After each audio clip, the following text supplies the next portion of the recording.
مشکوٰۃ المصابیح کی حدیث نمبر 41 ہے۔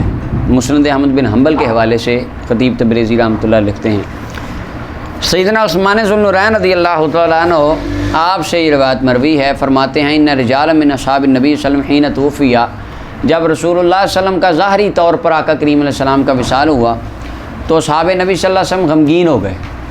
صحابہ کیا ہو گئے؟ حتیٰ قادا، تاکہ قریب تھا ان میں سے بعض وسوسے کا شکار ہو جائیں، قریب تھا کہ وسوسے کا شکار ہو جائیں۔ کیا وسوسے کا؟ کہ قریب تھا کہ ان کے دل میں یہ خیالات آنے لگ جائیں کہ اب دین جو ہے وہ ختم ہو جائے گا، دین مٹ جائے گا، کیونکہ رسول اللہ صلی اللہ علیہ وسلم کے ساتھ دین تھا، حضور چلے گئے لہٰذا دین بھی چلا جائے گا۔ یعنی یہ کیفیت، وہ غم کی ایک کیفیت تھی۔ ایک صحابی فصل میں بیٹھے تھے، پیچھے سے آواز دی رسول اللہ صلی اللہ علیہ وسلم دنیا سے چلے گئے۔ عرض کی اللہ میری آنکھیں لے لے، جس آنکھ نے رسول اللہ کو نہیں دیکھنا میں آنکھیں نہیں رکھنا چاہتا، نبینا ہو گئے تھے۔ آقا کریم علیہ السلام کا جو خچر تھا اس نے جا کے اونٹ کے اندر، اور اس کے اندر جو کنواں تھا اس کے اندر چھلانگ لگا کے اپنی جان دی تھی کہ اب میرے آقا نہیں رہے، میں نے کیا رہنا۔ یعنی یہ ایک بڑی وہ ایک غم کی کیفیت ہے۔ اور مولا علی رضی اللہ عنہ فرماتے ہیں اگر رسول اللہ صلی اللہ علیہ وسلم نے ماتم کی اجازت دی ہوتی کہ دنیا کائنات میں کثرت سے اس دن ماتم ہوتا ہے جو مدینے میں ہے، تاریخی ماتم دنیا کا ہوتا، ہم اپنے دماغوں کا پانی نچوڑ دیتے رو رو کے اور وویلا کر کے، لیکن رسول اللہ صلی اللہ علیہ وسلم نے ہمیں اس کی اجازت نہیں دی تھی رونے کی، جزا فضا کی۔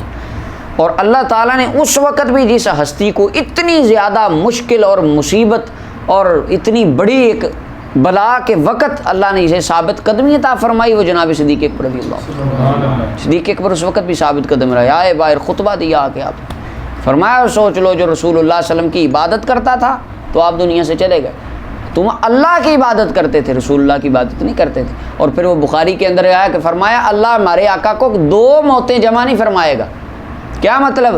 کچھ ہوتے ہیں دنیا سے گئے تو مر گئے، مٹ گئے۔ صدیق اکبر نے فرمایا میرے یارو صحابہ پریشان نہ ہو، اللہ ہمارے آقا پر 2 اموات جمع نہیں کرے گا۔ کل نفس ذائقۃ الموت کے تحت حضور ذائقہ چکھ گئے ہیں، آگے بھی قیامت تک نام رسول اللہ کا زندہ رہنے والا ہے۔ یہ خطبہ صدیق اکبر رضی اللہ عنہ دے کے دلیری دلائی صحابہ کو، خارجی اس خطبے سے نکالتے ہیں، دیکھیں جی انہوں نے کہا تو حضور میں تو فوت ہو گئے بس یعنی اسے یہ عقیدہ نکال رہے ہوتے ہیں اللہ۔ اچھا جی، وہ اس وقت تو جناب عثمان غنی فرماتے ہیں کہ کنت منہم، میں انہی میں سے تھا جو صحابہ کے اوپر غم چھا گیا، میں ان میں سے تھا۔ میں بیٹھا ہوا تھا، مجھ پر حضرت عمر رضی اللہ عنہ گزرے، مجھے سلام کیا، مجھے فلم اشعر بھی، مجھے پتہ ہی نہیں چلا کہ حضرت عمر گئے ہیں، کیونکہ دیکھیں ایک بندہ غم کی کیفیت میں، یہ دوست ہے ہمارے، اس کے والد صاحب فوت ہو گئے ہم کہ اللہ تعالیٰ کا حکم، بڑے افسوس ہے۔ وہ کہتا خیر مبارک، اس کو ہم نے کہا والد صاحب، والد کے جنازہ پڑھا، کہا کہ یار اللہ تعالیٰ کا حکم، زین میاں کے اللہ تعالیٰ کا، کہتا خیر مبارک۔ یعنی وہ ایسی کہ اس کو پتہ ہی نہیں تھا میں کسے، کون بندہ اس کو میں نے کیا کہنا ہے۔ یہ کیفیت بن جاتی کئی بندوں کی جو غم برداشت کہ دل کے کئی کمزور ہوتے ہیں، غم یا نرم دل ہوتے ہیں بہت زیادہ۔ سیدنا عثمان ذو النورین بھی کتنے نرم دل تھے۔ سرکار نے فرمایا میں نے دعا کی اللہ اسے حساب نہ لینا، میرے عثمان کو بڑی حیا آتی، یہ بڑا نرم دل، رقیق القلب تھے آپ۔ تو فرماتے میں تو یعنی پتہ چلا بعض اوقات کیفیات ایسی بن جاتی ہیں بندے کو، بندہ اپنی زندگی سے بھی دور ہو جاتا ہے۔ اچھا جی، عثمان غنی فرماتے مجھے پتہ ہی نہیں چلا۔ حضرت عمر رضی اللہ عنہ نے صدیق اکبر کو شکایت کی جا کے کہ میں جناب عثمان کو سلام کیا، انہوں نے جواب ہی نہیں دیا۔ ثم اقبلا، پھر وہ دونوں آئے، حتیٰ کہ دونوں نے آ کے مجھے سلام کیا۔ ابو بکر رضی اللہ عنہ فرمانے لگے ما حملک اللہ ترد علی اخیک، کیا کس چیز نے تجھے ابھارا، کیا وجہ بنی کہ تو نے اپنے بھائی عمر کے سلام کا جواب نہیں دیا؟ قلتو، میں نے کہا جی ما فعلت، میں نے تو ایسا کیا ہی نہیں۔ کہا عمر بلا، فاروق اعظم فرمانے لگے ایسے ہی میں نے سلام کیا تو کہا جی نہیں لقد فعلت، ایسا تو نہیں ہے، آپ نے مجھے سلام کیا ہی نہیں۔ قال واللہ لقد فعلت، حضرت عمر فرمانے لگے اللہ کی قسم تو نے سلام کا جواب نہیں دیا۔ قال عثمان غنی فرمانے لگے میں نے کہا واللہ ما شعرت، اللہ کی قسم مجھے شعور نہیں تھا کہ میری توجہ ہی جب آپ گزرے جناب آپ نے سلام کیا، مجھے تو پتہ ہی نہیں کون آ رہا ہے کون جا رہا ہے کون سلام کر رہا ہے، میری تو توجہ ہی نہیں اس چیز کی طرف۔ ابو بکر رضی اللہ عنہ فرمانے لگے عثمان نے سچ کہا، آپ کو مشغول کر دیا تھا عثمان، اس امر رسول اللہ کے غم نے، اس امر نے یعنی حضور کے غم نے آپ کو مشغول کر دیا تھا، کل دنیا سے آپ کی توجہ اس غم میں ڈوب گئی تھی، اس وجہ سے ایسا ہوا۔ تو کہا جی فقلت اجل، میں نے کہا جی بالکل ایسا ہی ہوا میرے ساتھ۔ قال ما ہوا قلت، کہا جی وہ کیا ہے؟ میں نے کہا توفى اللہ تعالی نبیہ صلی اللہ علیہ وسلم، کہا جی جناب ایک نا معاملہ ہے اللہ تعالیٰ نے اپنے محبوب علیہ السلام کو اپنی بارگاہ میں بلا لیا قبل اس سے کہ ہم ان سے سوال کرتے عن نجات ھذا الامر، اس امر دین کے اندر نجات کے بارے میں، کہ دین کے اندر کون سے معاملات ہیں جن کے ساتھ ہمیں نجات ملے گی۔ اچھا، یہاں پہ مولا علی قاری کہتے ہیں کہ اس سے مراد یہ ہے کہ ہم ان اعمال کا رسول اللہ صلی اللہ علیہ وسلم سے پوچھ لیتے کہ جن اعمال کے ساتھ ہمیں کیا مل جائے گی؟ دیکھیں یار کیا صحابہ کون ہے، دیکھیں جناب ابو بکر صدیق ہیں، فاروق اعظم، عثمان غنی رضوان اللہ علیہ مجمعین صحابہ ہیں جن کے بارے میں حضور نے نام لے کے فرمایا جا ابو بکر تو بھی جنتی، عمر تو بھی جنتی، عثمان باتیں کیا کر رہے ہیں کہ کاش ہم حضور سے پوچھ لیتے کہ حضور آخرت میں نجات کیسے ہوگی۔ تو آج کیا کہہ رہے ہیں؟ آج پیر صاحب میرے فرماتے ہیں کہ آپ میرے آستانے پہ آئے ہیں، آپ جنتی ہیں، جو ہمارے آگے بیٹھ گیا وہ جنتی ہے، بخشا گیا ہے، جو میرے پیر صاحب کا مرید ہو گیا پکا جنتی ہے۔ ہمارا یہ ایسے ہے کہ نہیں ہمارے معاشرے میں؟ اب یہ دیکھیں رسول اللہ کے صحابہ کا کیا، کون سی شخصیات ہیں جن کے بارے میں حضور فرماتے ہیں ابو بکر کھڑا ہوگا میرے ساتھ، اور فرمایا ایک جنت کے دروازے پہ ہوگا، ابو بکر لکھ کے جو جس کو اجازت دے گا وہ جنت جائے گا۔ فاروق اعظم کو اللہ میزان پہ کھڑا کر کے جو قیامت کے دن لوگوں کی جنت و جہنم کے فیصلے عدل کریں گے۔ عثمان کو اللہ تعالیٰ جنتی حلے دے کے کھڑا کرے گا۔ علی میرے ساتھ حوض پہ پانی پلاتے ہوں گے۔ وہ صحابہ باتیں کیا کر رہے ہیں کہ نجات کیسے ملے گی؟ دیکھیں، اور آج آپ اور میں کیا چیز ہیں، ہم تو آٹے میں نمک کے برابر بھی نہیں۔ اللہ اکبر۔ اچھا، یہ بات کہنا جی ہمیں پوچھنا چاہیے تھا، یہ تو پوچھا ہی نہیں۔ حضرت عثمان فرمانے لگے، قال ابو بکر، جناب ابو بکر فرمانے لگے، سالتو عن ذالک، قد تحقیق کے لیے آتا ہے، وہ تحقیق کر کے بات کہہ رہا ہوں، میں نے پوچھ لیا ہوا ہے، یہ میں نے حضور سے یہ بات، اللہ اکبر۔ حضرت عثمان کہتے ہیں فقم تو لئی، میں کھڑا ہوا، حضرت ابو بکر کے پاس گیا، جا کے کہا جناب وقلت لہو، میں نے ابو بکر صدیق کو کہا بی ابی انت و امی، ابو بکر آپ کے قدموں پہ میرے ماں باپ قربان۔ یہ جناب عثمان غنی کی صدیق اکبر سے محبت۔ انت احق بہا، آپ ہی اس بات کے زیادہ حقدار ہیں، کیونکہ رسول اللہ کی جلوتیں خلوتیں آپ کو میسر آئیں، ہر جگہ پہ آپ ساتھ رہے ہیں، تو آپ کی شان ہے کہ آپ جو بات کائنات میں کوئی نہیں جانتا رسول اللہ کے راز کی، وہ یا خدا جانتا ہے، رسول اللہ جانتے ہیں، ابو بکر صدیق جانتے ہیں۔ آپ کی یہ شان ہے جناب، آپ کو جو راز، اور حضور نے فرمایا اللہ نے جو میرے سینے میں ڈیلا میں نے سارا ابو بکر صدیق کے سینے میں ڈال دیا۔ تو جناب یہ آپ ہی اس بات کے رازدان ہیں، آپ ہی حقدار ہیں کہ آپ کی یہ شان ہے۔ قال ابو بکر صدیق اکبر فرمانے لگے، میں نے عرض کی یا رسول اللہ ما نجات ھذا الامر، نجات اس معاملے میں کیسے ہوگی؟ نبی علیہ السلام نے فرمایا من قبل منی، جس نے قبول کر لیا مجھ سے وہ کلمہ جو میں نے پیش کیا تھا علی امی، اپنے چچا پر۔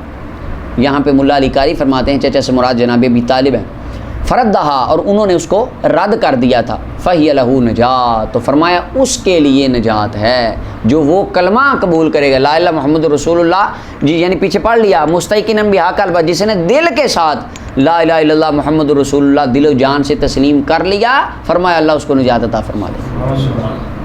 اب یہاں پر جو لفظ ہیں حدیث کے کہ وہ کلمہ جو میں نے اپنے چچا پر پیش کیا اور انہوں نے رد کر دیا، اب یہ یہاں سے بھی وہ استدلال جو عدم ایمان کے قائل ہیں جناب ابو طالب کے، وہ یہاں سے ان سے بھی استدلال کرتے ہیں۔ اچھا، تو خیر یہ اختلافی مسئلہ ہے جناب ابو طالب کے ایمان کا، شروع سے امت کے اندر اختلافی مسئلہ رہا ہے، بعض ایمان کے قائل ہیں، بعض عدم ایمان کے قائل ہیں، اور بعض نے اس میں توقف اختیار کیا، سکوت اختیار کیا کہ اس مسئلے میں ڈسکس اس کو کرنا نہیں چاہیے۔ جو ایمان کے قائل ہیں ان کے اندر بڑے بڑے اکابر ہیں، علماء ہیں، اعلیٰ حضرت فاضل بریلوی رحمۃ اللہ علیہ کے استاذ، وہ بھی ایمان کے قائل تھے، اور اس سے پہلے ایک شیخ تھے مکہ کے، انہوں نے بھی اس پر کتابیں لکھی، یعنی آج سے 100 سال نہیں، یہ 400-500 سال پرانا مسئلہ ہے، اس وقت بھی لوگ کچھ ایمان کے قائل تھے۔ اور اسی طرح پھر یہاں پر جو عدم ایمان کے قائل ہیں، عدم ایمان کے قائلین میں حضرت غوث پاک ہیں، شیخ عبد القادر جیلانی 11ویں والے پیر سید، آپ عدم ایمان کے قائل ہیں۔ پھر داتا صاحب سیدنا علی بن عثمان حجویری رحمۃ اللہ علیہ، آپ حضرت ابو طالب کے عدم ایمان کے قائل ہیں، ان کی کتاب جو کشف المحجوب ہے اس کے اندر وہ جو الفاظ ہیں اس کی صراحت عدم ایمان کے قائل ہیں۔ اسی طرح اور بھی بڑے بڑے صوفیاء، اور یعنی دونوں طرف رائے ہے۔ اب آج کل کیا ہوتا ہے، آج کل یہ پیچھے 2-3 سال سے اہل سنت کے سنی، اب پکے سنی، ٹنا ٹن جنتی سنی، جن کے پاس ضمانت، وہ کیا کہہ رہے ہیں؟ جو حضرت ابو طالب کو مومن نہیں نہ مانتا، وہ یہ خطیب کہہ رہا وہ اپنا ڈی این اے ٹیسٹ کرائے، وہ اولاد الزنا ہے۔ اب یہ بات کس کو کہہ رہا ہے؟ وہ یہ بات کہاں تک جا رہی ہے؟ داتا صاحب تک جا رہی، غوث پاک تک جا رہی بات۔ اور مصنف ابن ابی شیبہ میں مولا علی کی اپنی روایات ہیں، خود اپنی روایات ہیں، جس کے اندر وہ خیر روایات کا ہمارا ڈسکس مسئلہ کرنے کا نہیں مقصد ہے، مسئلے کو الگ یہ شدت۔ اب وہ کہہ رہا کہ وہ اپنا ڈی این اے ٹیسٹ کرائے، یعنی وہ اللہ کے کن ولیوں کے اوپر کیا گندی بات کر رہا ہے، اور وہ ہے وہ پکا سنی، پکا محب اہل بیت اور جنتی ضمانت ہے۔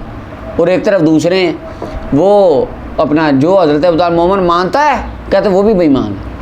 کیوں جی؟ اپنا کافر کو جو کافر کے کفر میں شک کرے وہ بھی کافر، وہ یہ اس طرح کی کلیاں جزیاں اڑا کے ان کو جہنم میں بھیج رہے ہیں، وہ ان کو جہنم میں بھیج رہے ہیں۔ جنت میں پتہ نہیں کس نے جانا ہے۔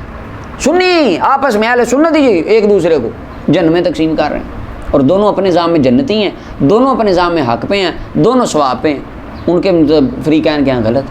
ایک تیسری رائے جو علماء کی اس ٹائم جو کہ اس مسئلے میں آپ سکوت اختیار کریں، جو ایمان کا قائل ہے ٹھیک ہے جناب آپ کا نظریہ، جو عدم ایمان کا قائل ہے ٹھیک ہے جناب آپ کا نظریہ، یہ مسئلہ کو لڑنے والا ہے، اور بغلیں میں جا رہے ہوتے ہیں آؤ مناظرہ کر لو، اور پتہ نہیں کیا کیا عجیب کہانی۔ قیامت کے دن اللہ تعالیٰ نے آپ سے پوچھنا کہ جناب ابو طالب نے کلمہ پڑھا تھا یا نہیں پڑھا تھا، پوچھنا اللہ تعالیٰ نے یہ پوچھنا آپ نے نماز پڑھی، وہ ان میں سے پڑھتا کوئی نہیں، اور یہ مسئلوں کی بغلیں وہ بجاتے ہیں کائنات میں مثال ہی کوئی نہیں۔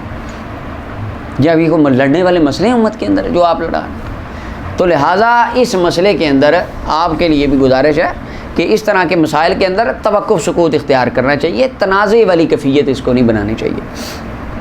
اچھا جی آگے جی، حضرت مقداد فرماتے ہیں کہ انہوں نے نبی کریم صلی اللہ علیہ وسلم سے سنا، فرما رہے تھے حضور نے فرمایا لا یبقى علی ظہر الارض، فرمایا نہیں باقی بچا، زمین کے اوپر کوئی گھر باقی نہیں بچے گا، بیت مدر ولا وبر، کوئی بھی گھر وہ خیمے کا بنا ہو یا کچی مٹی کا بنا ہو جو بھی ہو، الا ادخلہ اللہ کلمۃ الاسلام، مگر اللہ تعالیٰ اس کے اندر اسلام کا کلمہ داخل فرما دے گا، یعنی ہر ایک کے اندر ہے اسلام، یعنی اسلام کا پیغام ہر جگہ پہ پہنچ جائے گا۔ مدر یہ کہتے ہیں کچی اینٹ کو، کس کو؟ مٹی، یعنی کچے گھر جو ہیں ان کے اوپر مدر کا لفظ بولا گیا ہے، اور وبر یہ دوسری چیز کے لیے بولا گیا ہے۔ اب یہ کہا جو اونٹوں میں رہنے والے قبیلہ کیا کہتے ہیں اس کو، قبیلہ قبائل میں رہنے والے کیا لفظ بول، خانہ بدوش، یہ لفظ میرے ذہن میں نہیں آ رہا تھا، خانہ بدوش جو ان کو وہ ہیں، یا گھروں والی، یعنی کچے مکان وہ بناتا ہے جس نے ایک جگہ پہ مستقل رہنا ہو۔ پہلے پکے گھر تو نہیں ہوتے تھے، کیا ہوتے تھے؟ آپ کو بٹا بٹا ہے کو پہلے 14 سال تاریخ میں آیا تھا، نہیں تھا نا، پتہ نہیں کہہ رہا، پتہ نہیں شاید ہو، شاید میں نے کہا آپ کے نالج میں ہو۔ اور تب یہ تو کچی اینٹوں کا گھر، کچی اینٹوں کا گھر کچا وہ بناتا تھا جس نے مستقل رہنا ہو، اور خانہ بدوش ہوتے تھے جنہوں نے چل پھر کے رہنا ہو۔ تو نبی علیہ السلام نے فرمایا جو مستقل جگہوں پہ رہتے ہیں یا خانہ بدوش رہتے ہیں، ایک وقت آئے گا اللہ ہر ایک کے گھر میں اسلام داخل فرما دے گا۔ اس کے دو مطلب ہیں، ایک تو اسلام کا پیغام پہنچے گا، اور اسلام دوسرا معنی ہے کہ اسلام ان پر غالب آ جائے گا۔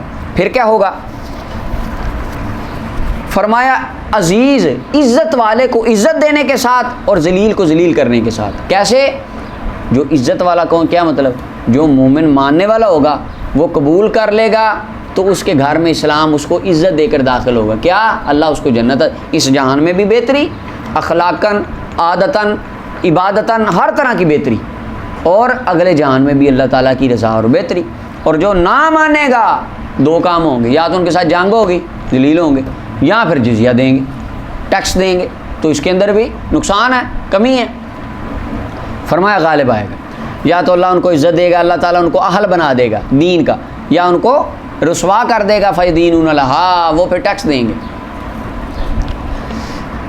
چلیے میں نے عرض کی یا رسول اللہ فَيَكُونَ الدِّينُ كُلُّهُ لِلَّهِ، پھر تو سارے کا سارا دین ہی اللہ کا ہو جائے گا، ہر طرف اللہ اللہ ہو جائے گی پھر تو۔ اللہ اکبر۔ یہ بھی مسند احمد بن حنبل کے اندر امام احمد بن حنبل نے اس کو روایت کیا۔ یہ حدیث بڑی قابل غور ہے، مشکات المصابیح کی حدیث نمبر 43 ہے، اور صحیح بخاری کے اندر تعلیقاً اس کو امام بخاری نے ترجمۃ الباب کے اندر روایت کی ہے، بڑی زبردست روایت ہے، اور یہ اصل ڈیٹیل آ گئی پورے کتاب الایمان کا نچوڑ اس حدیث کے اندر ہے۔ وہب ابن منبہ فرماتے ہیں ان کو کہا گیا علیہ لا الہ الا اللہ مفتاح الجنہ، کیا جناب لا الہ الا اللہ جنت کی چابی نہیں ہے؟ پیچھے حدیث گزری، سرکار نے فرمایا مفاتیح الجنت شہادت لا الہ الا اللہ، یہ جنت کی چابی ہے، اور فرمایا من قال لا الہ الا اللہ داخل الجنہ، جس نے لا الہ پڑھا وہ جنت میں جائے گا۔ لا الہ سے مراد پورا کلمہ لا الہ محمد، اور کتابوں پر یہ ساری چیزیں وہ ڈیٹیل گزر گئی پیچھے۔ تو پوچھا وہب بن منبہ سے جناب یہ جنت کی چابی نہیں ہے؟ فرمایا کیوں نہیں؟ لیکن لیس مفتاح الا ولہ اسنان، لیکن آپ نے فرمایا ہر چابی کے دندے بھی ہوتے ہیں، ہر چابی کے آگے اس کے پوائنٹس بنے ہوتے ہیں۔ فَإِنْ جِئْتَ بِمِفْتَاحٍ، اگر تو ایسی چابی لائے لہو اسنان، جس کے آگے دانت، اسنان دانت کو کہتے ہیں، جس کے آگے دانت ہوں، تو پھر تو وہ چابی تیرے لیے دروازہ کھول دے گی۔ وَإِلَّا لَمْ يَفْتَحْ لَكَ، اگر وہ چابی تو ایسی لایا جس کے دندے ہی نہیں ہیں، جس کے آگے پوائنٹس ہی نہیں بنے ہوئے، خراب ہے، اس کے ساتھ دروازہ، تو فرمایا لا الہ الا اللہ محمد رسول اللہ، یہ جنت میں داخل ہونے کی چابی ہے، اور اس کے دانت آگے جو ہیں وہ نماز، روزہ، حج، زکوٰۃ، اچھے اعمال، جو اچھا عقیدہ، صاف عقیدہ اللہ رسول کے بارے میں، ادب والا عقیدہ، ادب والا عقیدہ، اور مخصوص نیک اعمال۔ کیا مخصوص نیک اعمال؟ نماز جو حضور نے بتائے تھے رابی کو، فرمایا 5 وقت کی نماز، رمضان کے روزے، اگر اللہ مال دے تو زکوٰۃ، اور اگر اللہ استطاعت دے 1 بار حج، بس یہ چیزیں۔ اور حضرت امام ربانی مجدد الفسانی رحمۃ اللہ علیہ آپ فرماتے ہیں کہ اللہ تعالیٰ نے مجھے بطور کشف علم عطا فرمایا کہ نجات صرف فرائض پر عمل کرنے سے، جو رسول اللہ کی حدیث ہے اس فرمایا اس سے مجھ پر یہ اللہ تعالیٰ نے ظاہر کیا نجات صرف فرائض پر عمل کرنے میں، جو بندہ فرائض پر عمل کرتا ہے گناہ کبیرہ سے بچتا ہے اس کی نجات۔ تو فرمایا یہ بات ہے، چابی کے آگے ہونے چاہیے پھر کھلے گا دروازہ۔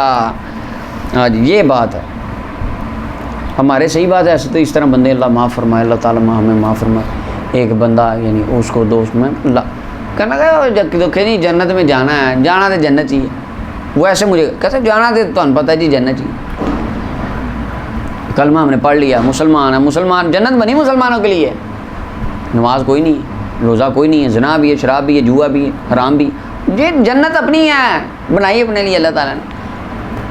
میں نے کہا نماز روزہ بھی ساتھ ہے جی، ہاں یہ تو ہے، کوئی نہیں 6 مہینے اسٹے کر کے ادھر چلے جائیں گے، دوزخ کے لیے کہہ رہا کہتا 6 مہینے ادھر اسٹے کر کے چلے جائیں گے ادھر، یعنی جنت میں 6 مہینے اسٹے کر لیں گے، اس کے بعد ہم جنت میں چلے جائیں گے۔ کتنی دیکھیں دیدہ دلیری۔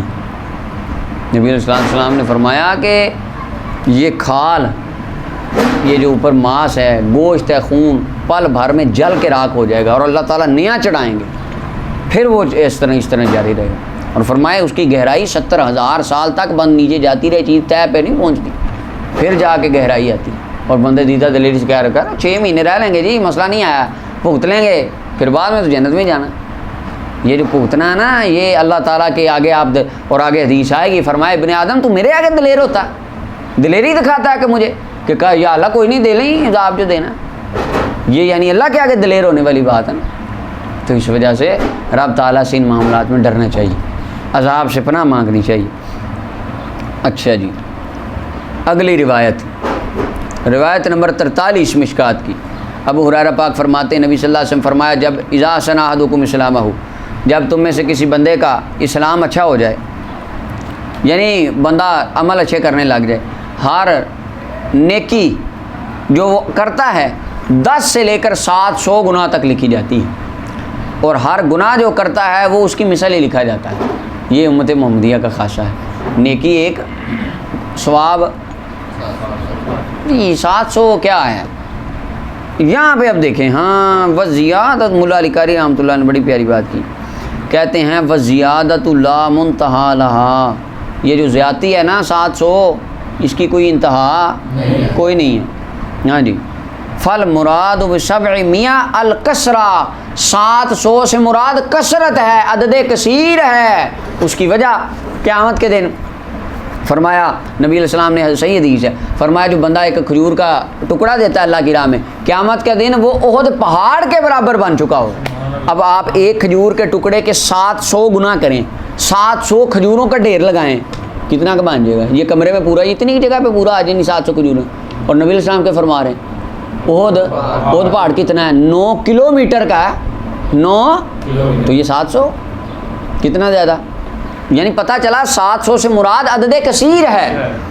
جیسے ہمارے بولا جاتا ہے, اس کی مثال آپ کو دی تھی پہلے, ہمارے بولا جاتا ہے کہ جی کل جلسہ ہوا, بڑی دنیا آدھا ملک آیا تھا, سارا شیخ پورا اکٹھا ہوا تھا. حالانکہ سارا شیخ پورا تو اکٹھا نہیں ہوا تھا, مراد بندے زیادہ ہوتے, مراد ہوتا ہے عدد کثیر.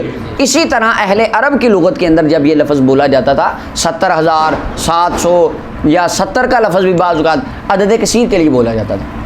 سمجھا گئی؟ تو یہ مطلب ہے کہ فرمایا اللہ تعالیٰ اس کا ثواب جتنا کرے جس حساب سے نیکی, کم از کم 10 ہے, زیادہ سے زیادہ کی کوئی حد نہیں, کوئی تعداد نہیں. اور قیامت کے دن فرمایا ایک وہ بھی بندہ آئے گا اس کی گناہوں والا پلڑا بھاری ہو, زندگی میں کیے ہی گناہ ہوں گے, سب گناہ ہو رہا ہے ہی کچھ نہیں, سارے گناہ. اللہ تعالیٰ اس کو اپنی جناب سے ایک پرچی عطا فرمائیں گے, اس میں لکھا ہوگا اشہد ان لا الہ الا اللہ و اشہد ان, یعنی اللہ کی توحید اور رسول اللہ کی رسالت, اس کی گواہی, یعنی وہ مومن کلمہ پڑھتا ہو. تو رب تعالیٰ فرمائیں گے اس کا نیکیوں پر رکھو پرچی. وہ کہے گا یا اللہ اسے کیا ہو, اتنے گناہ ہیں, یہ تو آٹے میں نمک کے برابر بھی نہیں. فرمایا جب کلمہ توحید اور رسالت رسول اللہ صلی اللہ علیہ وسلم, توحید کا مطلب ہی یہ ہے, توحید اور رسالت, توحید پوری تب ہوتی ہے, پیچھے حدیثیں گزر گئی. فرمایا توحید پوری تب ہوتی ہے جب بندہ رسول اللہ کی رسالت کا اقرار کرے, اس کے بغیر توحید پوری نہیں ہوتی. جب وہ رکھے گا فرمایا بس لا الہ الا اللہ کی طاقت سے وہ پلڑا بھاری ہو جائے. یہ چھوٹی بات نہیں ہے مسلمان ہونا, کلمہ پڑھ اللہ کو ماننا, رسول اللہ پہ یقین, ذات پہ یقین, یہ چھوٹی بات, یہ سب سے بڑا شرف ہمارا یہ ہے. اس جیسی کوئی عبادت نہیں کائنات میں, اور ساری عبادتوں کا فائدہ ہی تب ہے جب یہ ہو. اور اسی طرح آتا ہے کہ قیامت کے دن ایک بندہ اس کے لیے فرمایا اتنے, اور یہ پیچھے نیت کے باب میں چیپٹر میں پڑھا, فرمایا دفتر ہوں گے نیکیوں, کیونکہ یا اللہ میں تو کیے ہی نہیں. فرمایا تو نے ان کی نیت کی تھی, تو نے ان کی نیت کی, یہ اس کا ثواب مل گیا. اور فرمایا مسند احمد کی روایت ہے کہ ایک بندہ ہوگا وہ کہے گا یا اللہ یہ کام تو میں نے کیا ہی نہیں. فرمایا یہ تیری اولاد تیرے لیے دعا کرتی تھی, اس کا تجھے فائدہ ہو رہا ہے. یعنی یہ بڑھتا جاتا کام, نیکیوں کا اجر. دیکھیں اجر کون دیتا ہے؟ ہم اپنی عقل سے کو بند کر سکتے ہیں؟ اللہ اتنا دیتا ہے, اتنا دیتا ہے, اتنا دیتا ہے. ہماری عقل جہاں پہ جا کے ختم ہوتی ہے نا, اس کی عطا کا دروازہ اسے آگے جا کے شروع ہوتا ہے. وہ فرماتا نہیں ہے کہ میں کل کائنات کے ہر بندے کو امیر غنی کر دوں. جتنی بڑی دنیا ہے, جتنی بڑی پوری دنیا ہے, اللہ دنیا کائنات میں آباد ہر ایک انسان کو اس طرح کی ایک علیحدہ دنیا بھی دے دینا, اس کے خزانوں میں ایک سوئی کے نکے پہ لگنے والے پانی کے برابر بھی کمی نہیں آتی ہے کہ نہیں ایسے؟ تو اس کی عطا کے خزانے بہت ہیں. بس یہی ہمارا ایمان ہے. جو نیکیاں, اللہ نیکیاں کیا ہے؟ نیکیاں بس اللہ اپنی رحمت کے مطابق قبول فرما لے انہیں بس, وگرنہ نیکیاں کیا ہیں؟ مولانا روم رحمۃ اللہ علیہ فرماتے ہیں, وہ بڑی مشہور حکایت, مولانا روم فرماتے ہیں کہ ایک بادشاہ تھا. بادشاہ نے نا ایک اپنے رعایا میں بسنے والے نوکر کی دعوت کی. وہ اس کا خادم تھا, محبت کرتا تھا بادشاہ سے.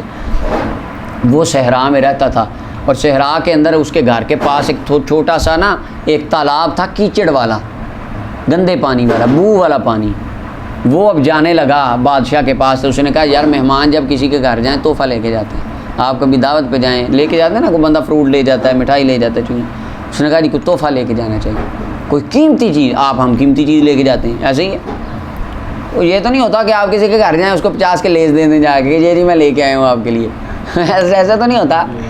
کیا ہوتا ہے؟ فروٹ بندہ قیمتی چیز, اچھی چیز جو اگلے کو پسند آئے, پسند اگلا بندہ کرتا ہے, اپنے جو اپنی نظر میں قیمتی ہوگی وہ لے کے جائے گا. اب اس نے کہا میں کیا لے کے جاؤں؟ اس نے مٹکا اندر سے نکالا اپنا, اور اس نے کہا میرے لیے میری زندگی کے اندر سب سے قیمتی سرمایہ تو پانی ہے. اس نے پانی کیچڑ والا بھرا, بادشاہ کے لیے لے گیا تحفہ کہ جو بادشاہ صاحب یہ پانی دنیا پہ بہت بڑی چیز ہے. اس کے پاس ہے جو نہیں تھا, وہ لے گیا. وہ گیا, جب بادشاہ کے دربار میں داخل ہوا نا محل میں, اس نے دیکھا اندر 32 قسم کے تو فوارے لگے ہوئے ہیں, جن کے اندر صاف شفاف میٹھا پانی ہے، 5-7 چشمے چل رہے ہیں بادشاہ کے باغوں میں۔ اس نے جب اپنا پانی دیکھا اور وہ دیکھا، اس کو بڑی شرم آئی، کہا میں کیا لے کے آیا ہوں، گندا پانی، کیچڑ والا، بو والا۔ اس کے پاس تو آگے پہلے اتنے سارے اس کے پاس لگے ہیں، فوارے لگے ہیں اتنے، 2-4 تو اس کے اندر تالاب ہیں، 5-7 اندر سے چھوٹے چھوٹے چشمے نکل رہے ہیں، اس کے پاس تو پہلے پانی بڑا ہے۔ خیر مٹکا لے کے چپ کر کے نموشی سے جا کے بیٹھ گیا۔ بادشاہ کہنے لگے یہ کیا لے کے آیا؟ کہتا بادشاہ سلامت تحفہ لے کے آیا تھا، لیکن آپ کے قابل نہیں ہے۔ بادشاہ نے دیکھا، بادشاہ نے کہا واہ کیا بات، بڑا شکریہ، میں بڑا راضی ہوں تیرے تحفے سے، لا رکھ دے۔ بادشاہ نے اپنی اعلیٰ ظرفی کرتے ہوئے اس کا کیچڑ زدہ پانی قبول کر لیا، کیونکہ بادشاہ کو پتا تھا جہاں رہ کے آیا نا اس کے لیے یہ بھی بڑا ہے۔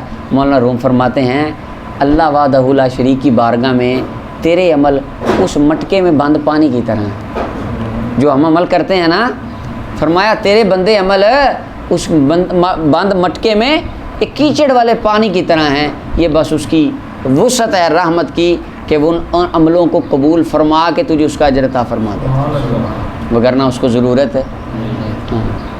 نماز ہم پڑھتے ہیں، نماز تو رسول اللہ پڑھتے تھے، نماز تو صدیق اکبر پڑھتے تھے، نماز تو مولا علی پڑھتے تھے، ہم تو حاضری لگواتے ہیں۔ کیا خیال ہے؟ نمازیں تو ان کی تھی نا، یہ بات ہے۔ بس اللہ پاک کی بارگاہ میں دعا کرتے ہیں اللہ ایمان کی سلامتی دے، اور جو ہم یعنی ٹوٹا پھوٹا کرتے ہیں، ٹکرے لگاتے ہیں، اللہ قبول فرما لے اپنی رحمت سے بس۔ اچھا جی آگے ہے، اور فرمایا یہ خاصہ ہے کہ گناہ ایک لکھا جائے گا، نیکی لا تعداد لکھی جائے گی۔ ابو امامہ فرماتے ہیں ایک بندے نے سوال کیا نبی اکرم صلی اللہ علیہ وسلم سے، یا رسول اللہ ایمان کیا ہے؟ حضور ایمان کیا ہے؟ بڑا کمال یہ بھی روایت ہے، سبحان اللہ۔ نبی علیہ السلام نے فرمایا اذا سرت کا حسناتک کا، فرمایا جب تجھے تیری نیکی مزہ دینے لگ جائے، فانتا مومن، تو پکا مومن ہو جاتا ہے۔ واہ کیا بات ہے، جب نماز پڑھ کے مزہ آنے لگ جائے نا، جب کوئی نیک کام کر کے مزہ آنے لگ جائے نا، جب حدیث پڑھ کے حدیث سن کے کوئی نیک کام کر کے، فرمایا جب تجھے اندر لطف آنے لگ جائے، جیسے فرمایا ابو اس نے ایمان کا ذائقہ چکھ لیا، یعنی پتہ چلا وہ ذائقہ، ابن حجر اسقلانی کہتے ہیں وہ ذائقہ اندر محسوس ہونے لگ جاتا ہے، فرمایا جب ہونے لگ جائے تو ایمان کے اعلیٰ درجے پہ فائز ہو گیا، پھر تو مومن ہو گیا۔ اور آگے فرمایا عرض کی یا رسول وسعت کا سیئتوں کا، اور فرمایا جب تیری برائی تجھے برا کر دے، یعنی اگر کوئی برا عمل ہو جائے تو تکلیف ہو، دکھ ہو، بندے کو افسوس ہو کہ یار میں نے کیا کر دیا، یہ کیا ہو گیا میرے سے، فرمایا اس وقت تم مومن ہے۔ اور عرض کی یا رسول اللہ فمل اسم، گناہ کیا ہے حضور؟ اب یہ دیکھیں گناہ کی تعریف، ڈیفینیشن رسول اللہ نے فرمائی ہے گناہ کی۔ ایک گناہ ہم کہتے ہیں یہ کام گناہ ہے، یہ کام گناہ، یہ حضور فرما رہے ہیں، فرمایا اذا حاک فی نفسک شیء، جب کوئی چیز تیرے دل میں کھٹکے اس کو چھوڑ دے، وہ گناہ ہے۔ ایسا کام جو دل میں آپ برا جان رہے ہیں نا، اور ایک روایت میں آتا ہے کہ ایسا کام جو دل میں برا جانے اور تو یہ ناپسند کرے کہ لوگ اس پہ مطلع ہو جائیں، وہ گناہ ہے۔ ایک حدیث میں یہ بھی لفظ آتے ہیں۔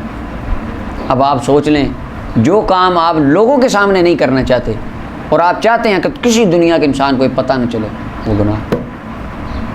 یہ نہیں ہے کہ اب نیکی ہے، بعض بندوں کا طبیعت ہوتی ہے کہ میں نیکی ہے چھپ کے کروں لوگوں کو پتہ نہ چلے، تو یہ بھی گناہ۔ مطلب یہ ہر وہ برا کام جو آپ کا دل جس پہ ملامت کرے کہ یار یہ کام ٹھیک نہیں، اور یہ یاد رکھیے کہ دل ایک بار ملامت ضرور کرتا ہے۔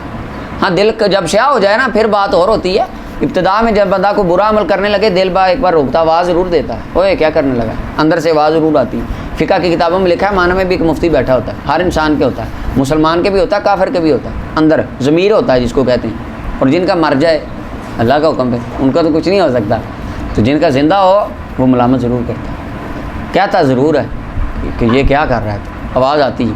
اور پھر مسلمانوں کا تو معاملہ اور نیکسٹ لیول کا، نبی علیہ السلام فرمایا ہر انسان کے ساتھ اس کے ساتھ شیطان ہوتا ہے، ابلیس کی اولاد میں سے ایک فرشتہ ہوتا ہے، شیطان اس کو ہمیشہ برے کاموں کی طرف راغب کرتا ہے، اور وہ نیک فرشتہ اس کو نیک کاموں کی طرف لگا۔ جب بندہ برا کام کرنے لگتا ہے وہ نیک فرشتہ بھی کہتا ہے بندہ بن جائے ایک بار، آگے بندے کا اختیار ہے وہ کرے نہ کرے۔ اور حضور فرمایا میرا خاصا آقا کریم علیہ السلام نے فرمایا سبحان اللہ، فرمایا جو میرے ساتھ، یہ اللہ تعالیٰ کا قانون ہے، ہر کے ساتھ پیدا ہوتا ہے، فرمایا جو میرے ساتھ آیا تھا میں نے اسے بھی کلمہ پڑھا کے مسلمان کر لیا، سبحان اللہ۔ تو فرمایا جو چیز دل میں لگے کہ نہیں پتہ نہیں یار، دل میں شک آئے، فرمایا چھوڑ دے، وہ گناہ کی طرف لے جائے گی، اور فرمایا دع ما یریبک الی ما لا یریبک، جس چیز میں شک ہو اس کو چھوڑ کے ادھر چلا جا جہاں شک نہ ہو۔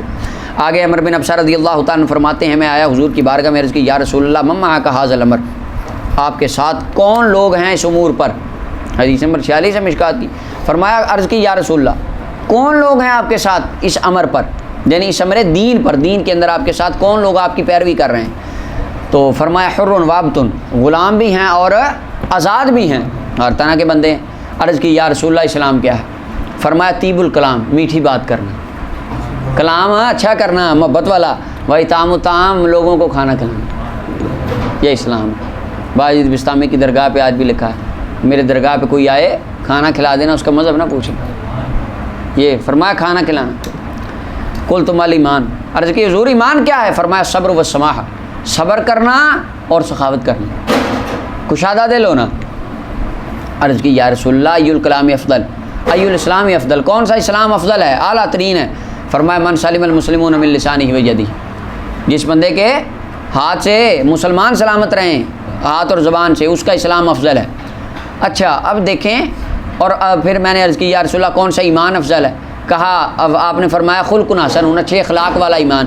اچھا یہ دیکھیں چیز، اب یہاں پر فرمایا جا رہا ہے کہ اچھا اخلاق جس کا ہے وہ سب سے ایمان افضل ہے۔ بعض جگہ یہ فرمایا گیا کہ جو اللہ کا ذکر کرتا ہے اس کا ایمان اعلیٰ ہے، بعض جگہ فرمایا گیا جو جہاد میں حصہ لیتا ہے اس کا ایمان اعلیٰ ہے۔ یہ کیا مطلب ہے؟ یہ حدیثوں میں اس طرح آتا ہے، بعض میں کسی اور بعض میں کسی کی، بعض کی کسی، تو یہ یاد رکھیے گا قاعدہ، یہ بالکل محدثین کا واضح ہے کہ جب اس طرح آتا ہے نا، اہل عرب کو آپ کلام کو اگر اب بلاغت ماشاء اللہ پڑھتے ہیں سمجھ لیں، جزوی فضیلت مراد ہوتی ہے۔ اب یہ دیکھیں، یعنی کسی ایک زاویے کے اعتبار سے وہ کام اچھا ہوتا ہے، کلی طور پہ نہیں ہوتا، سمجھ آئی؟ اب دیکھیں کلی طور پہ کیا کام افضل ہے؟ جہاد افضل ہے کہ ذکر افضل ہے؟ بعض حدیثوں میں ذکر کو جہاد سے افضل کہا گیا ہے، ترغیب و ترہیب کے اندر چیپٹر آپ پڑھیں، بڑی حدیثیں اس کے اندر۔ اب ایک بندہ، میں اجرے میں بیٹھ کے تسبیح کر رہا ہوں اور ایک بندہ جہاد کر رہا ہے باہر جا کے، اب میں کہوں کہ جو ذکر افضل ہے جہاد سے، تو کیا برابر ہے وہ جو لڑ رہا ہے اور میں برابر ہوں؟ نہیں، میں جنگ لڑ رہا ہوں، ایک بندہ نماز پڑھ رہا ہے، وہ کہہ رہا ہے نماز ہی افضل ہے، جنگ جو ہے اپنا نماز یہ معراج ہے، آپ آگے کو جا رہے ہیں میں اوپر کو جا رہا ہوں، میں کام افضل کر رہا ہوں، تو کیا یہ افضل ہے؟ حدیث میں اگر جائے تو اس کا مطلب ہے جزوی اعتبار سے، اپنے نفس کی اصلاح کے اعتبار سے وہ ایک جہاد ہے کہ آپ اپنے نفس کو برے کاموں سے لگا کر کیا کر رہے ہیں، نفس کے ساتھ جہاد، یہ مطلب ہے اس کا۔ اگر ان دونوں کو آپس میں ملایا جائے تو ظاہری سی بات ہے جہاد سے افضل کوئی چیز نہیں ہے، کلمہ اسلام بلند کرنے کے لیے وہ کیا جا رہا ہے۔ تو اسی طرح یہ ہے، کون سا اسلام افضل ہے؟ اخلاقیات کے اعتبار سے وہ مسلمان افضل ہے جس کے ہاتھ اور زبان سے مسلمان محفوظ ہیں۔ ایک بندہ ہے اخلاق کا تو بہت اچھا ہے، اخلاق کا لوگوں کے ساتھ، ہمسایوں کے ساتھ، پوری گلی میں بہت اچھا انسان ہے، پولائٹ بندہ، اخلاق اچھا ہے، بہت اچھے انداز سے ملتا ہے، نماز ہی نہیں پڑھتا، شراب پیتا ہے۔ تو ایک بندہ 5 وقت کا نمازی ہے اور وہ حرام کام بھی نہیں کرتا، لیکن اس کا اتنا زیادہ اچھا اخلاق نہیں جتنا اس کا ہے، تو کیا ہم کہیں گے یہی افضل ہے، یہ بس یہ شراب پیتا ہے یہ افضل ہے، اور وہ نماز پڑھتا ہے اور اخلاق اس کا ٹھیک ہے درمیانہ سے، وہ افضل نہیں؟ یہ مطلب نہیں ہے اس کا، یعنی اس کا مطلب ہے اخلاقیات کے دائرہ کار میں وہ مسلمان افضل ہے جس کا اخلاق جس کے ہاتھ سے اور زبان سے مسلمان محفوظ رہ جائیں۔ پھر کا ایمان کون سا افضل ہے؟ تو اخلاقاً یعنی موریلٹیز کے اندر ایٹیکیٹس کے اعتبار سے اس بندے کا ایمان افضل ہے جس کا اخلاق اچھا ہے، وگرنہ ایمان تو کس کا نام ہے؟ عقیدے کا نام ہے، پڑھا ہے نا پیچھے حدیث طیبات میں۔ اور عرض کی یا رسول اللہ ہجرت کیا ہے، کون سی ہجرت افضل ہے؟ فرمایا ان تہجر ما کرہ ربک۔ یہ دیکھیں اب نہ یہ بھی اخلاقیات کے اعتبار سے، نفس کی اصلاح کے اعتبار سے، فرمایا یہ کہ تو چھوڑ دے جس کو تیرا رب ناپسند جانتا ہے، وہ چھوڑ دے، یہ افضل ہجرت ہے۔ عرض کی یا رسول اللہ کون سا جہاد افضل ہے؟ فرمایا کہ جس کے اندر عقر جواد ہو، کاٹ دیا جائے جواد کو، یعنی ظاہر تو مطلب لفظ ہے جس کے اندر بندے کی عمدہ سواری یعنی اونٹنی مراد ہے، کاٹ دی جائے، اس کی کوچے کاٹ دی جائیں، وہ ہری کا دم اور خون بہا دیا جائے، جس کے اندر یا بندہ شہید ہو جائے یا بندے کی سواری شہید ہو جائے، زخم لگ جائیں، یعنی اتنا شدت سے جہاد کرنا، زور سے زبر سے، وہ افضل ہے۔ قال عرض کی یا رسول اللہ یساعتی، کون سی گھڑی افضل ہے؟ آہا سبحان اللہ، وقت کون سا افضل؟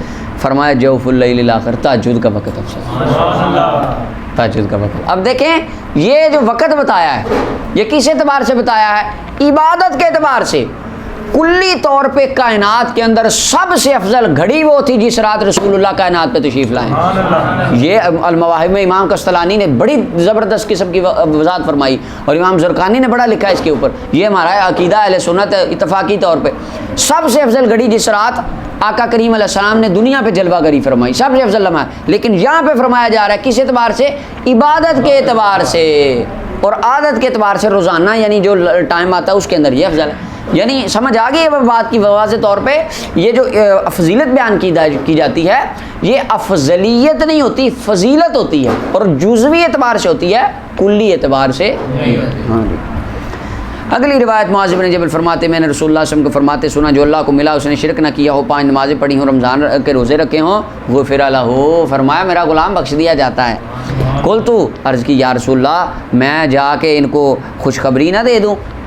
قال دعہم، فرمایا چھوڑ دو ان کو، یعملوا، عمل کریں۔ پیچھے وہی باتیں گزری، کس پر زور دیا جا رہا ہے؟ عمل پر۔ آج امت عمل سے دور ہو گئی، عمل چھوڑ دیا آج ہم نے۔ آج فضائل و مناقب پہ بس ہم اعتقاد باندھ کے عمل سے دور ہو گئے، تو یہ چیز نہیں ہے۔ رسول اللہ صلی اللہ علیہ وسلم کا اسوہ حسنہ عمل کی دعوت دیتا ہے۔ دیکھیں اگر عمل کوئی چیز نہ ہوتی تو نبی علیہ السلام ساری رات قیام نہ کرتے۔ اگر او بس جی جیڑا محفل چاہ گیا وہی، جس نے اونچی سبحان اللہ کہہ دی وہ بھی، ہاتھ آ کے جس نے شعر پڑھ لیا وہ بھی جنتی، ہاں جی، وہ جیسے اناد کا میں نے آپ کو، جس نے لنگر کھا لیا وہ بھی جنتی۔ اگر یہ لنگر کھانے سے جنتی ملتی، صرف ملتی، غوث پاک رضی اللہ عنہ 40 سال آپ نے بستر کے ساتھ اپنی کمر نہیں لگائی زمین پر، 40 سال رات کو عبادت کی ہے اپنے حضرت سرکار غوث پاک۔ امام بن حنبل، امام صاحب، امام اعظم ابو حنیفہ رحمۃ اللہ علیہ فوت ہوتے ہیں تو ہمسائے کہتے ہیں کہ وہ ستون گر گیا ہمسایوں کا، فرمایا ستون نہیں بیٹا گرا، مسلمانوں کا امام فوت ہو گیا جو پچھلے جب سے تو دیکھتا ہے ستون، وہ ستون نہیں، وہ ساری رات کھڑی ہو کے اللہ کی عبادت کرتا ہوتا تھا۔ امام صاحب کو نہیں پتا تھا لنگر کھانے سے مل جاتی جنت کے، محفل میں جا گئے، یہ نعت خواں تب نہیں تھے آئے ہیں، نہیں تو انہوں نے شاید اماموں کو بھی کہتے کہ سرکار آئے ہماری محفل میں لنگر کھائیں آپ بھی جنتی ہیں، ممکن ہے اللہ نعوذ باللہ یہ کہہ دیتے، تو یہ کوئی نہیں ہے۔ اور پھر پوچھا گیا نبی صلی اللہ علیہ وسلم سے افضل ایمان کے بارے میں، فرمایا تحب للہ، تو محبت کرے تو اللہ کے لیے، ہاں سبحان اللہ، محبت کرے تو ذاتی طور پہ نہیں، ہمیں محبتیں بھی عجیب ہوتی ہیں، مفادات کے لیے محبت ہوتی ہے، وتبغض للہ، بغض کرے اللہ سے، وتعمل لسانک فی ذکر اللہ، تیری زبان اللہ کے ذکر میں لگی رہے۔ عرض کی وماذا یا رسول اللہ، یا رسول اللہ وہ کیا ہے معاملات؟ ان تحب للناس ما، فرمایا وہ یہ ہے کہ دوسرا معاملہ کہ تو لوگوں کے لیے وہ پسند کرے جو تو اپنے آپ کے لیے پسند کرتا ہے، اور لوگوں کے لیے تو وہ ناپسند کرے جو اپنے آپ کے لیے تو ناپسند کرتا ہے۔ سبحان اللہ، یہ 3 باتیں بتائیں، اللہ کے لیے محبت، اللہ کے لیے بغض، ہر وقت اللہ کا ذکر کرنا، اور اخلاقیات میں لوگوں کے لیے وہ پسند کرنا جو، سبحان اللہ۔ تو کتاب الایمان یہاں پر مکمل ہوا، خلاصہ یہاں پر یہ نکلا۔